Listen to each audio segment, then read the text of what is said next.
ورحمۃ اللہ وبرکاتہ۔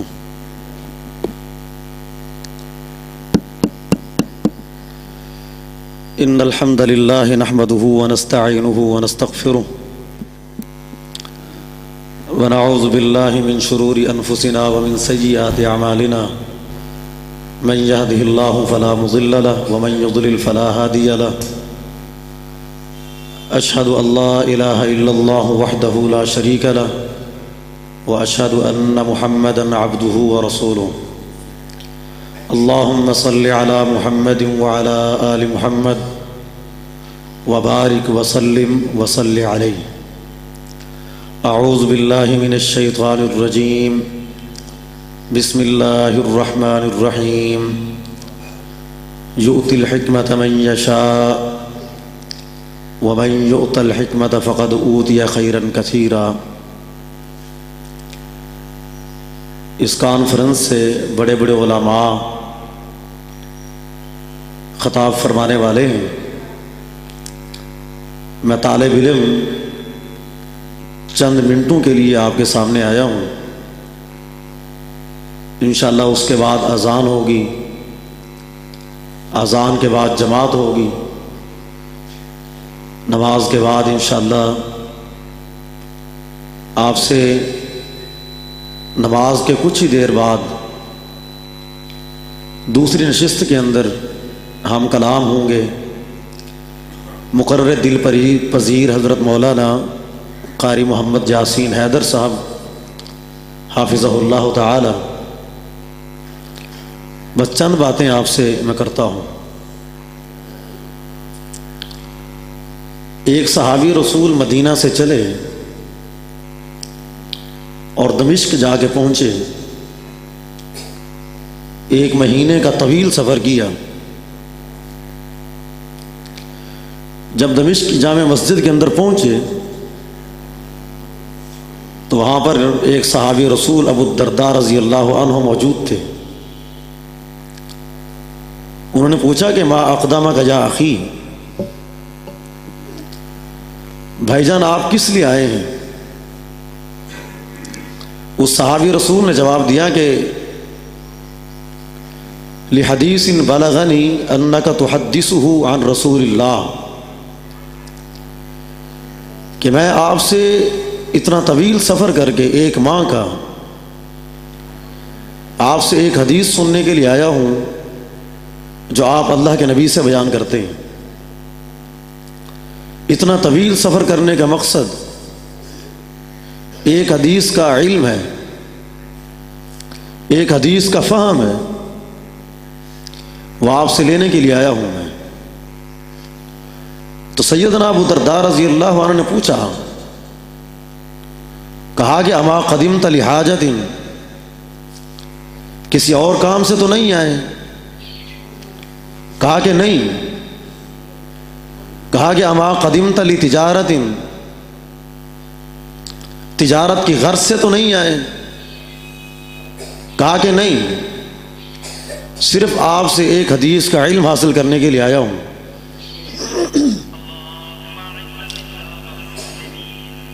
جب یہ بات ابو الدرداء رضی اللہ عنہ نے سنی، سننے کے بعد کہا کہ فإنی سمعت رسول اللہ صلی اللہ علیہ وسلم، میں نے اللہ کے نبی جناب محمد الرسول اللہ صلی اللہ علیہ وسلم سے سنا تھا، آپ نے فرمایا تھا کہ من سلک طریقا یطلب فیہ علما سلک اللہ بہ طریقا من طرق الجنہ۔ کہا کہ جو شخص اپنے گھر سے اس نیت کے ساتھ نکلتا ہے کہ میں جا کر قرآن و حدیث کو سیکھوں، قرآن و سنت کا علم حاصل کروں، شریعت کا فہم سیکھوں، فرمایا کہ اللہ تعالیٰ اس بندے کو جنت کے راستے پہ چلا دیتا ہے۔ دوسری حدیث کے اندر آتا ہے اللہ تعالیٰ اس کے لیے جنت کے راستے کو آسان فرما دیتا ہے۔ میں یہ کہتا ہوں کہ اس آسمان کی چھت کے نیچے اس زمین کی پشت پر اس حدیث کے فہم کے ساتھ جو شخص چاہتا ہے کہ میں ایسا بندہ دیکھوں جو اس سرزمین پر جنت کے راستے میں چل رہا ہو، تو میں اس حدیث کو پڑھ کر یہ کہتا ہوں کہ وہ شخص قرآن و حدیث کو سیکھنا اور قرآن و حدیث کو سکھانے والے کو دیکھ لے، یہ دونوں بندے اس سرزمین پر آسمان کی چھت کے نیچے جنت کے راستے پہ چل رہے ہیں، جنت کے راستے پہ وہ چل رہے ہیں۔ یہ دنیا کے اندر جنت کے راستے پہ چلتے رہتے ہیں جنت کے راستے پر، حتیٰ کہ فوت ہوتے ہیں۔ اللہ تعالیٰ قبر کے اندر جنت کی طرف سے کھڑکی کھولے گا، حتیٰ کہ یہ آسمانوں کے اوپر جنت کے اندر جائیں گے، اللہ کے پاس جائیں گے، جنت کے اندر جائیں گے، تو اللہ تعالیٰ یہ کہے گا جنت کے اندر کہ اے قاری قرآن، اے دین کو سیکھنے والے، شریعت کو پڑھنے والے، اقرا ورتقی ورتل کما کنت ترتل فی الدنیا، جس طرح تو دنیا کے اندر میرا قرآن پڑھتا تھا، پڑھاتا تھا، سیکھتا تھا، سکھاتا تھا، آج اس جنت کے اندر تو الف لام میم سے شروع کر دے، قرآن پڑھتا جا، جنت کی سیڑھیاں چڑھتا جا، جہاں پر والناس کی سین ختم ہو وہاں پر سب سے اعلیٰ، سب سے افضل، سب سے بڑا درجہ میں نے تجھے عطا کر دیا ہے۔ اللہ تعالیٰ عطا کر دے گا ایسے شخص کو جو قرآن و سنت کا فہم سیکھتا ہے، جو قرآن و سنت کو سیکھتا ہے، قرآن کو پڑھتا ہے اور پڑھاتا ہے۔ سیدنا ابو ہریرہ رضی اللہ عنہ ایک دفعہ بازار کے اندر پہنچے اور جا کر کہا کہ ما اعجزکم یا اہل السوق، بازار والوں سست کیوں پڑ گئے ہو؟ بازار والوں نے کہا کہ ابو ہریرہ ہم سست نہیں ہوئے، درہم و دینار کے کمانے کے اندر، تجارت کے کرنے کے اندر، خرید و فروخت کے اندر ہم سست نہیں ہوئے، بڑے چست ہیں ہم۔ کہا کہ آپ کو پتہ نہیں اللہ کے نبی کی مسجد کے اندر آپ کی وراثت تقسیم ہو رہی ہے، تم جا کر حاصل کیوں نہیں کرتے؟ وہ اٹھ کر بازار والے مسجد کے اندر چلے گئے، مسجد کے اندر دیکھا اور دیکھنے کے بعد مسجد کے دروازے پر کھڑے ہو گئے۔ کھڑے ہونے کے بعد حضرت ابو ہریرہ آ گئے، کہا کہ ابو ہریرہ تو نے کہا تھا کہ مسجد کے اندر اللہ کے نبی کی وراثت تقسیم ہو رہی ہے اور یہاں پر تو کچھ نہیں ہو رہا۔ ابو ہریرہ نے کہا اچھا ہو کیا رہا ہے؟ انہوں نے کہا کہ وقوما یصلون، کچھ لوگ ہیں جو نماز پڑھ رہے ہیں، وقوما یقرؤون القرآن، کچھ لوگ ہیں جو قرآن کی تلاوت کر رہے ہیں، وقوما یتدارسون الحلال والحرام، کچھ لوگ ہیں جو قرآن و سنت کے ساتھ، قرآن و سنت کے فہم کے ساتھ ایک دوسرے کو حلال و حرام کے بارے میں بتا رہے ہیں کہ قرآن کے اندر، حدیث کے اندر یہ حلال ہے، یہ حرام ہے، شریعت نے اس کو حلال کہا ہے، اس کو حرام کہا ہے۔ کہا کہ یہ تین قسم کے لوگ بیٹھے ہیں۔ ابو ہریرہ نے رضی اللہ عنہ نے بڑے افسوس کے ساتھ کہا ویحکم، افسوس ہے تم پر، ھذہ میراث محمد، یہی تو محمد الرسول اللہ کی وراثت ہے، یہ قرآن و سنت آپ کی وراثت ہے، یہ قرآن و حدیث انبیاء کی وراثت ہے، یہ شریعت انبیاء کی وراثت ہے۔ جو شخص انبیاء کے اس دین کو حاصل کرتا ہے، شریعت کو حاصل کرتا ہے، اللہ تعالیٰ اس کو انبیاء کا وارث بنا دیتا ہے۔ سیدنا ابو رضی اللہ عنہ ایک دفعہ حدیث کا سبق پڑھا رہے ہیں، پڑھاتے پڑھاتے رونے لگ گئے۔ ساتھی نے سوال کیا، کہا کہ استاد جی آپ کیوں رونے لگ گئے؟ کہا کہ اس لیے میں رونے لگ گیا کہ جب میں مسلمان نہیں ہوا تھا، میں نے اسلام کو نہیں سیکھا تھا، نہیں پڑھا تھا، اس وقت میں ایک عورت کا غلام تھا، اس عورت کا کام کیا کرتا تھا۔ وہ عورت جب کھانا کھاتی تھی، کھانے کے ٹکڑے مجھے کھلاتی تھی، میں وہ کھا کر گزارا کرتا تھا۔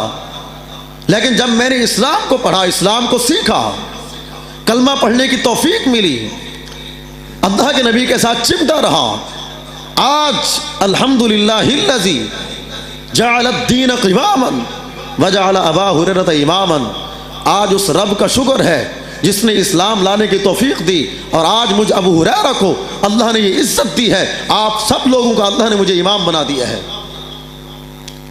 اللہ تعالیٰ مقام دیتے ہیں، اللہ تعالیٰ شرف دیتے ہیں اس شخص کو جو قرآن و سنت کا علم حاصل کرتا ہے، جو قرآن و سنت کو پڑھتا ہے اور پڑھاتا ہے۔ اللہ تعالیٰ مقام دیتے ہیں ایسے شخص کو۔ کہا کہ میں نے اللہ کے نبی سے سنا تھا، جو شخص دین کا علم حاصل کرنے کے لیے اپنے گھر سے نکلتا ہے، اللہ تعالیٰ اس کے راستے کو جنت کا راستہ بنا دیتے ہیں۔ کہا کہ اور کیا سنا تھا؟ کہا کہ میں نے اور یہ سنا تھا کہ وَإِنَّ الْعَالِمَ لَيَسْتَغْفِرُ لَهُ مَنْ فِي السَّمَاوَاتِ وَمَنْ فِي الْأَرْضِ، جو قرآن و سنت کو سیکھنے والا ہوتا ہے، سکھانے والا ہوتا ہے، آسمان سے لے کر زمین تک جتنا خلا ہے، اس خلا کے اندر فرشتے ہیں، اس خلا کے اندر آسمان ہے، اس خلا کے اندر درخت ہیں، چرند ہیں، پرند ہیں، جانور ہیں، پہاڑ ہیں، پتھر ہیں، چوٹیاں ہیں، کیڑے ہیں، مکوڑے ہیں، ساری کی ساری چیزیں مل کر اس بندے کے لیے اللہ تعالیٰ سے مغفرت کی دعا کرتی ہیں۔ آپ کے پاس ایک صحابی رسول آئے، آپ نے پوچھا کہ اے قبیصہ میرے پاس کیوں آئے ہو؟ کہا کہ اللہ کے نبی آپ کے پاس اس لیے آیا ہوں تاکہ آپ مجھے شریعت کا فہم سکھائیں۔ آپ نے کہا کہ اے قبیصہ اگر تیرا مقصد یہی ہے تو پھر سن، ما مررت بحجر ولا شجر ولا مدر الا استغفر لك، کہا کہ تو یہ عظیم مقصد لے کر، قرآن و سنت کو سیکھنے کا مقصد لے کر درختوں کے پاس سے گزرا ہوگا، پہاڑوں کے پاس سے گزرا ہوگا، مٹی کے ٹیلوں کے پاس سے گزرا ہوگا، ساری کی ساری چیزیں مل کر تیرے لیے اللہ تعالیٰ سے مغفرت کی دعا کر رہی تھی۔ آج یہ شخص کہتا ہے دین کے اندر عزت نہیں ہے، شریعت کو سیکھنے کے اندر، مولوی بننے کے اندر عزت نہیں ہے، مقام نہیں ہے۔ رب کہتا ہے وَلِلَّهِ الْعِزَّةُ وَلِرَسُولِهِ وَلِلْمُؤْمِنِينَ، عزت اللہ کے لیے ہے، عزت اس کے رسول کے لیے ہے، عزت ان مومنوں کے لیے ہے جو قرآن و سنت کو سیکھتے ہیں۔ آج یہ کہتا ہے عزت نہیں ہے۔ بتائیں کون سی عزت چاہیے؟ عزت وہی چاہیے جو لوگ آپ کے جنازے کے اندر شریک ہوتے ہیں تو منہ دکھانے کے لیے ہوتے ہیں، وہ عزت چاہیے۔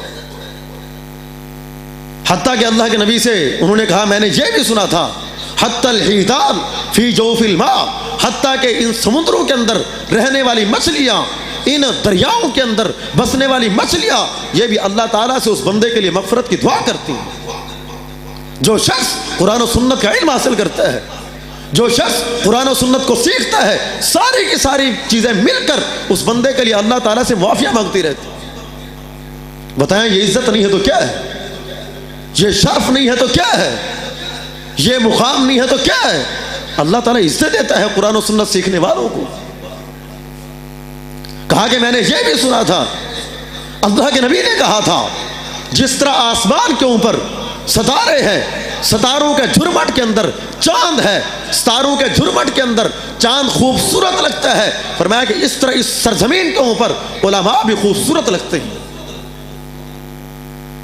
کہا کہ میں نے یہ بھی سنا تھا، اللہ کے نبی نے کہا تھا وَإِنَّ الْعُلَمَاءَ لَوَارِثَةُ الْأَنْبِيَاءِ، اللہ تعالیٰ انبیاء کا وارث علماء کو بنا دیتا ہے، اور یہ میں کہتا ہوں اللہ تعالیٰ علماء کو انبیاء کا وارث بناتا ہے۔ قیامت کے دن اللہ تعالیٰ وارث اور موروث کو جنت کے اندر اکٹھا کر دے گا۔